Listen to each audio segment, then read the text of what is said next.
What's going on, guys? Back at you with another video. This video is going to be a little bit different. I had a bunch of guys ask me this, so I thought I'd just make a video on it instead of trying to respond to everybody. EDC. What do I EDC? Do I have an EDC set up? I mean, yes and no. There are a bunch of other YouTube channels who are much better about this, so that's what their channel is dedicated to, is EDC and what they carry and everything. I mean, I have set stuff that I carry, but I'm just a normal dude. I pretty much carry the same thing with me every day. The only time my EDC changes is either whether I'm off work or at work. Obviously, if I'm at work, some stuff will change up. It just depends. But like I said, I'm not really a big EDC guy. I don't make a big ordeal about it. I just carry what I carry, and like I said, a bunch of guys were asking, so I figured I'd just make a video on it. So again, y'all know I pretty much shoot straight. I'll tell you what I think. This is what I carried with me today.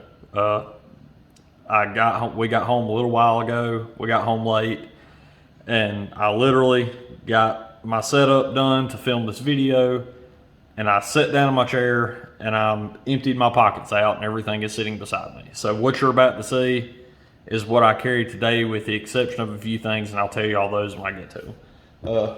So getting into it. First thing that we all, as guys, normally carry is a wallet. This is just an old wallet. It's a bifold. I've had this wallet for years. It has seen its better days. I know the new low profile, slim carry wallets are all the rage, and that's cool. If you can see the amount of cards I have in there, a slim wallet doesn't work for me. I've got too many cards I carry. That stack of cards right there that you see at the top, that is just my ID badges to get into the different plants that I work at on a regular basis that ID cards are required for. So just for that fact alone, there's 7 or 8 cards right there. I can't carry a slim wallet. So wallet, just standard bifold, nothing fancy. This has actually been a really good wallet. If you can see it right there, Rawhide, R-A-W-H-Y-D. I think I got this wallet on Amazon, and I don't think it was like 40 bucks, something like that. And I've had it for a few years. It's held up great. None of the pockets have ripped out. Nothing's torn out. Everything's held together pretty good. Pretty good wallet. Don't know if they still make it or not, but it is what it is.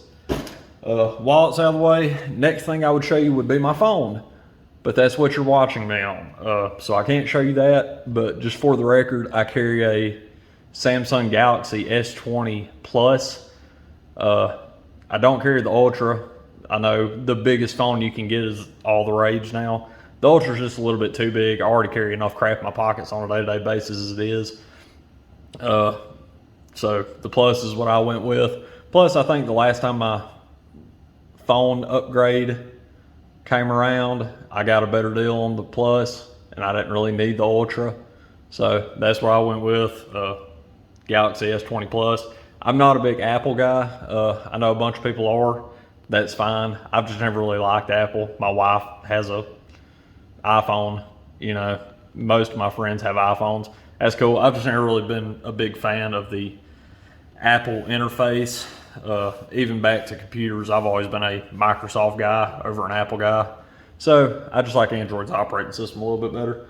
But that's as far as my phone, that's what I carry. And I carry that in either a Juggernaut phone case, or a just standard OtterBox Defender, one of the two.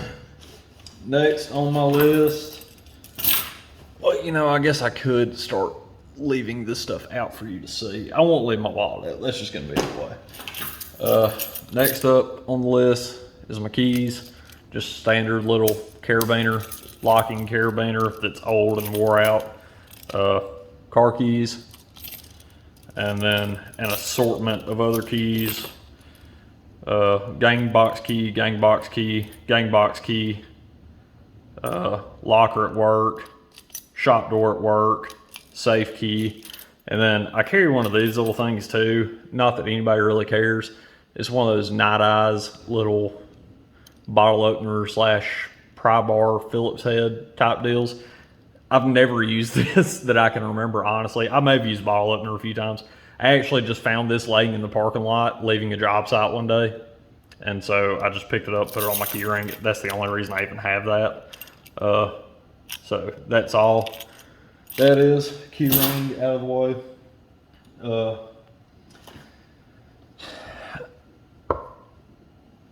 Shout out right here.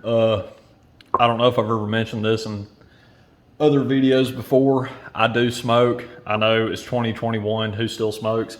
I'm trying to quit. I've been smoking for, probably since I was 15 or 16, something like that. If you've never smoked, it's easy to say, why don't you quit? It's hard to quit. But here lately, and I dip too sometimes. The nature of my job, a lot of these plants we work at, paper mills and stuff, you can't smoke in the plant, so I have to dip. So that's the only time I really dip, is when I'm in a situation like that. But I've tried to cut back on smoking some, and this stuff has really helped me. It's really reflective, so it's hard to see. But it's Black Buffalo. This one's wintergreen flavor. I've got wintergreen mint and just straight. And I've also got peach, I think. These are pouches. They've got pouches and loose, either or. But this is, if you can see it right there on top of the can, tobacco alternative. These are just nicotine pouches. These aren't tobacco. There's no actual tobacco in here. And this is the best stuff I've tried like this. I know they've got like Zen and Back Off. This is 1,000 times better. You can only order it from them. That's the only place you can get it, is from their website online. But for any of you guys who may be trying to quit smoking or dipping or whatever, this stuff is really good. It's the most, it's the closest to real thing that I have found. It packs really good, whatever. Now on to the meat and potatoes of the review, what most of you guys came for. Well, I guess I'd say I always carry a Sharpie. I know a bunch of guys carry pins. I know a bunch of the EDC channels, the fancy rollerball pins and bolt action pins. Those are all the rage. I use a pin a lot, but I don't carry one on me most of the time. Normally, everyday life, within, any given moment, I'll have a pin within 5 feet of me wherever I'm at. So I don't carry a pin, but I use a Sharpie at work more than almost anything else, any other tool that I use. So I always keep a Sharpie with me.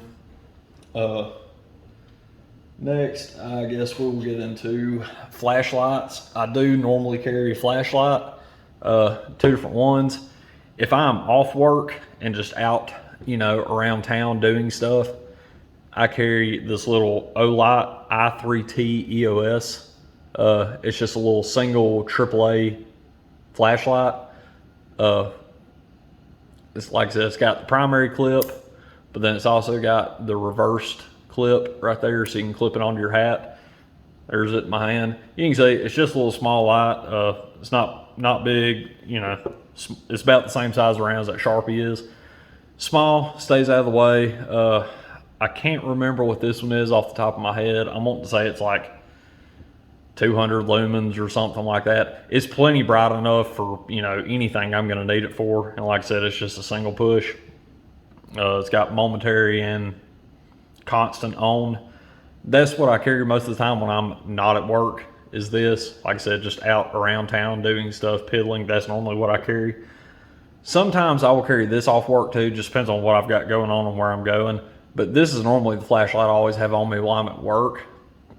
This is a Surefire G2, and I think this is an older model now. I think they've had a few revisions of this light since then. As you can see, the face of it's all scuffed up and the paint's rubbed off and everything else. This is a great flashlight. I honestly don't remember what the batteries in this one are off the top of my head. So let me pull them out and check for you real quick.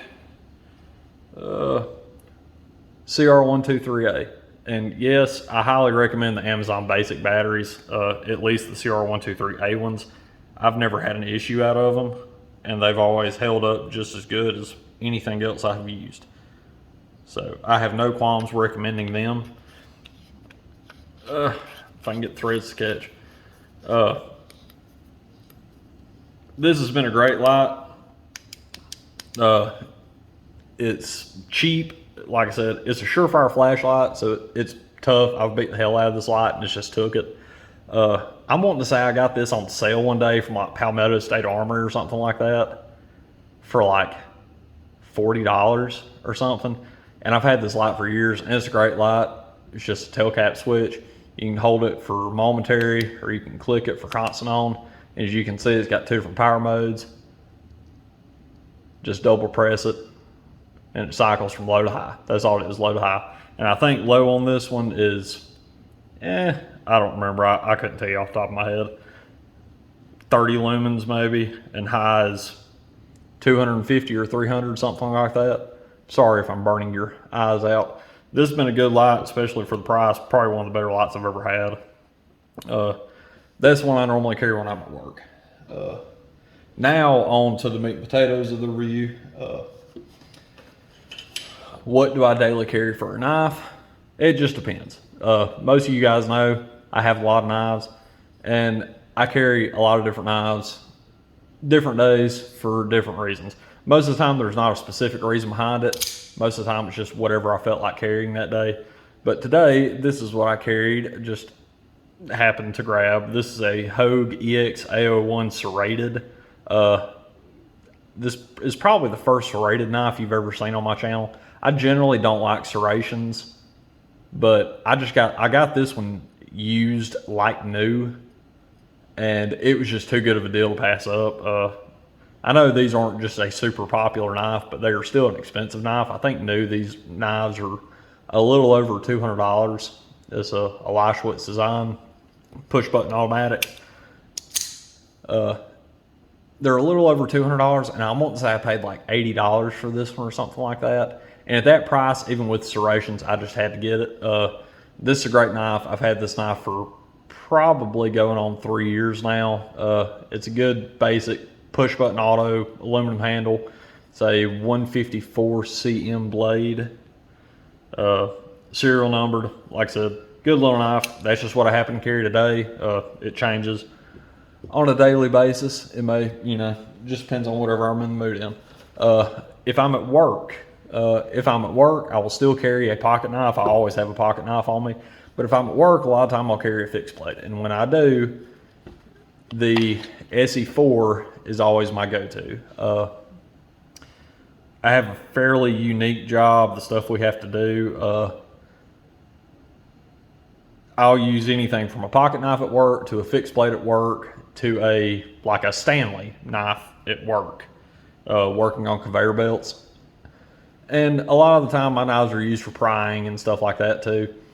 The SE4 has always kind of been my go-to fixed blade knife for most tasks. Don't quote me. I want to say the blade stock on this one is still, I think it's still 3/16. It's still pretty substantial. I've put this knife through hell. I know the laser engraving is hard to see. It kind of shows up right there, maybe.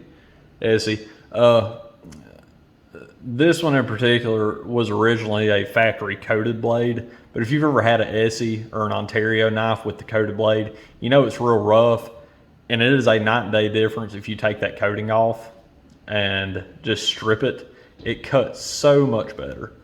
This was originally a factory coated blade. It was the Flat Desert Earth, I think, the FDE coated blade. And that stuff is just like, it's like 60 grit sandpaper. It's just thick and it's rough and it's heavy. And it's durable, and it, helps protect the blade of the knife. But it's a nightmare for cutting.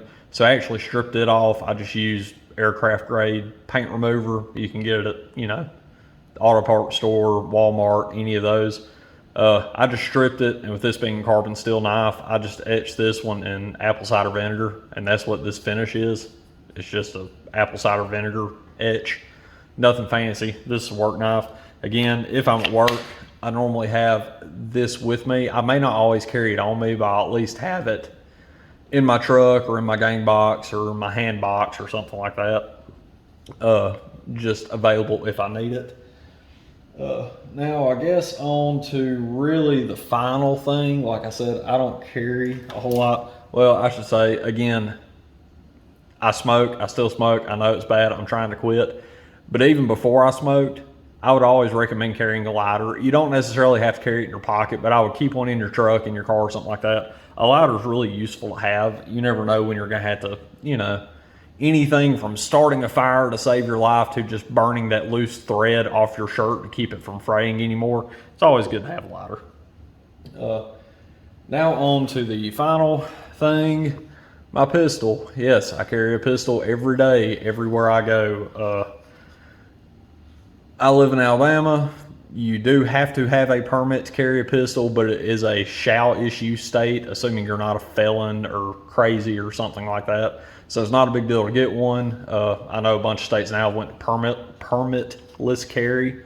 I wish Alabama would do that, just so I don't have to pay $37.50 every 5 years to renew my permit.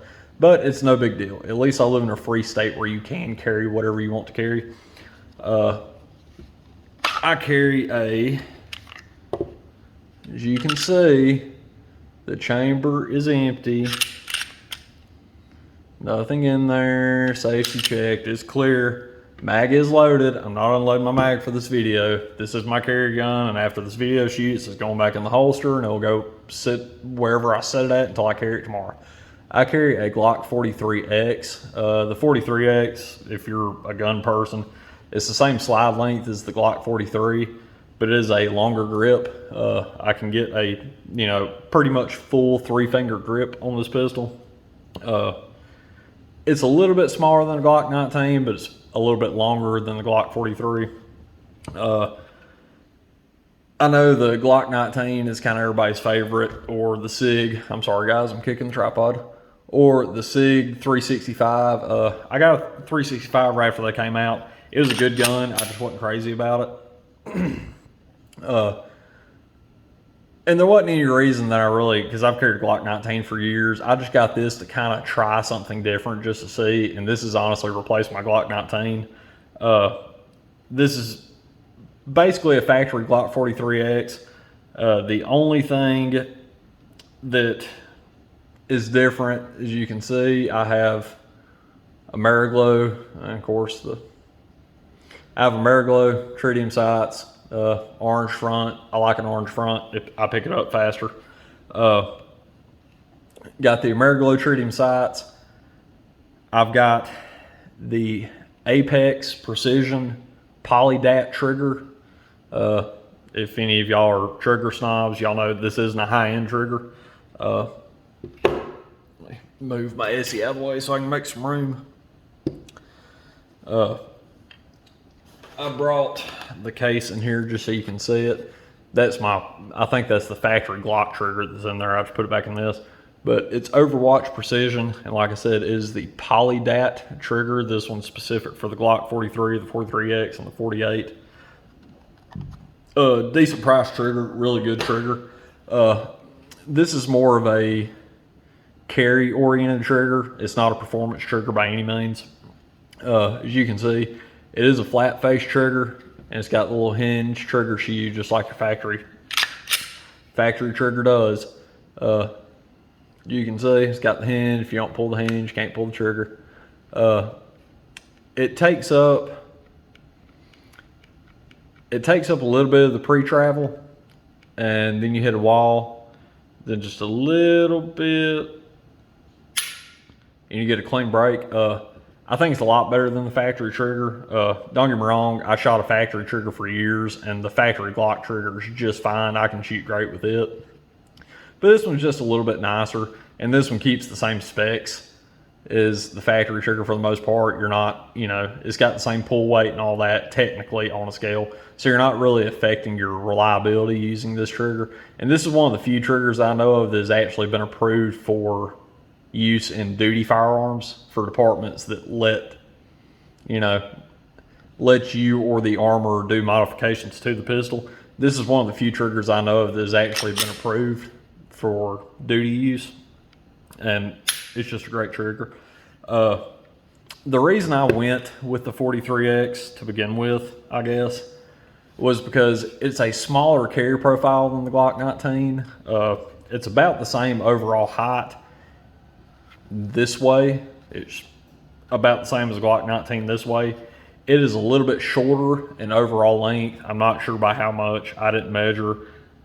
But it's shorter overall length than the Glock 19 and it is thinner in carry than the Glock 19. So it's thinner this way. And everybody said, well, yeah, but you lose capacity. The Glock 15, you know, comes standard with 15 plus 1.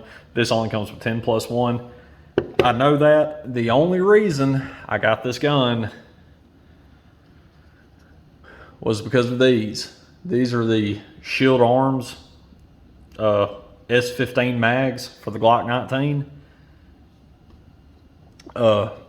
It is a metal mag. They have different versions. They're all metal. Some of them are DLC coated and nickel plated and this. I don't remember what this one is. But these are the same size as the factory Glock 43 10 round plastic mags. Except these are 15 round mags. You can see it right there. 5, 10, 15. So I get the same capacity with this gun as I do my Glock 19. Now, yeah, Glock 19 you can still fit more because you can put an extension on your, you know, Glock 15 mags or Glock 19 mags. But 15 plus 1 rounds in this little gun is a lot of firepower. As an example, I'm not going to go get it. I've got one of the original Smith & Wesson Shields, like one of the first to come out. I think I got them the week they came out. One of the very first Smith & Wesson Shields. It and this gun are the same size. Same size. With the extended mag. The Smith & Wesson Shield with the +1 factory mag that hangs out a little bit. With that, this gun and that gun are the same size. But with that Smith & Wesson Shield, I get 8+1. With this, I get 15+1. So I'm carrying the same capacity as my Glock 19, but in a smaller package. And it's just more comfortable to carry. I know safety nannies, you don't have to say anything. I know my gun is loaded. I know. You don't have to tell me. That's why you haven't seen me rack it. That's why the gun is still empty. Thank you for your input. I know somebody will ask. I carry, if she focuses, I carry Federal HST 124 grain standard pressure. I'm not super picky on my ammo. I normally either carry Federal HST or Spear Gold Dots. Those are normally what I carry, one of the two. Now within those, if I get a little bit of variation, that's fine. Normally 124 grain is my go-to if I can find it. I'll carry standard pressure or plus P, either or. It doesn't make a difference to me. But that's why I carry Federal HST. Note, rotate your ammo, rotate your mags. If you get a gun, your carry gun, I know we get lazy with it, rotate your mags. At least once a month, once every other month, something like that. Unload your mag you've been carrying, load up another mag, swap it, carry it. These springs do get wore out, and I'm not just talking about this mag in particular from Shield Arms. Any magazine, if you leave it loaded long enough, will get complacent and not want to work when you need it to work. And that's a bad feeling. I've had it happen to me during competition before. Rotate your mags. But that's what I carry. Again, this is a Shield Arm mag. It's a metal mag. And I guess I should point this out. On Shield Arm's website where you can get the mags, they recommend that you get their magazine release too. Whether it has to be their magazine release or not, I don't really think matters. But this is a metal mag. The magazine release on the factory Glock 43 is plastic, and it will wear the magazine release out. I tested that. Shield Arms tells you that on their website. I just tested it just to see how fast. It will wear out the factory plastic Glock magazine release. This one is the Shield Arms mag release. I bought it only because I was buying these already, and they have a combo pack available where it's like you can buy 3 magazines and plus their magazine release, and it's like, you know, $10 cheaper than if you were to buy it all separate. That's the only reason this one's in here. Functionality, it works fine. I've got a lot of these mags for this gun in particular. I think I've got 8 or 10 of them, I think. I've never had a failure out of these Shield Arms S15 mags. In my experience, you know, sample size of My one gun and the 10 or so mags I have, they have been just as reliable as factory Glock mags. Haven't had an issue with it at all. Somebody's going to ask me about the holster. It's a cheap holster. I've carried every price, every gun of every price range you can think of, and I've carried every holster of every price range you can think of. I've got T-Rex Arms holsters, Raven Concealment holsters, Vetter holsters. I've got all kinds of holsters. This is a Mission First tactical holster, and I think this holster was $30. And I had a guy at work give it to me. He had a Glock 43 that he sold. He forgot to get rid of the holster with it. He knew I had one, so he gave it to me. Hey, it works fine. It does what it's supposed to do. It curves the trigger guard all the way around. Nothing can get down in there. It works. I'm not a holster snob. You can carry what you want to. I've got, $200 Galco shoulder rig holsters, and I've got $30 holsters. This one works just fine. I don't always carry a backup mag. Sometimes I do. This is another mag for my Glock right here. Most of the time I don't carry a backup mag. I'm not gonna lie to you. I live in a good area, low crime, whatever. That's not me being complacent, otherwise I wouldn't carry a gun. The odds of me, getting into a gunfight or having to kill somebody on any given day are pretty low. Most of the time I don't carry a backup mag. If I'm going into a rough part of town or something like that, I do carry a backup mag. But regardless, wherever I go, I'm always in my vehicle, and I always have mags in my vehicle. So if I'm out anywhere, I will have extra magazines accessible to me in my car if I need them. I know there's flawed logic with that. I understand. That's just my train of thought. I carry enough stuff as it is. I'm not going to carry a backup mag with me if I don't have to. Somebody's going to ask me about this little mag holster. This is a little like stretchy, kind of pouch style holster that just tucks into your pants. And then this will go over the top of your pants and through your belt. I think this is like a Grey Ghost Precision holster or something like that. I don't remember. I've had these for years. I remember I bought them. I bought these 3 or 4 years ago, and I got a 3-pack of them for like $40 or something like that. And they're comfortable. It's still as thin as Kydex is. This is still thinner. And so when I do carry it, it's just more comfortable for me to carry. And again, these are stretchy, so I can fit almost anything in here. It carries my Glock 43 mags just fine, and I've carried Glock 17 mags in here too. 17 round mags, and they fit flush just like this one does. So it can carry a wide range of mags, and I ain't got to fool with it that much. But that's pretty much it, guys. I just wanted to go over that with you. Like I said, I had a few guys ask me, what all I carried on a daily basis, and that is pretty much it. Again, there may be variations some days. It just depends on what I've got going on. But for the most part, that's what I carry. If you got any comments, leave them down below. If you like the video, thumbs up, subscribe, all that good stuff. It really helps the channel out with the whole YouTube algorithm thing. And again, y'all got any questions, drop it down in the comments. Me or some of the other viewers, I'm sure, would be more than happy to help you out. Anyway, guys, till next time, y'all take it easy. Have a good day. Thanks.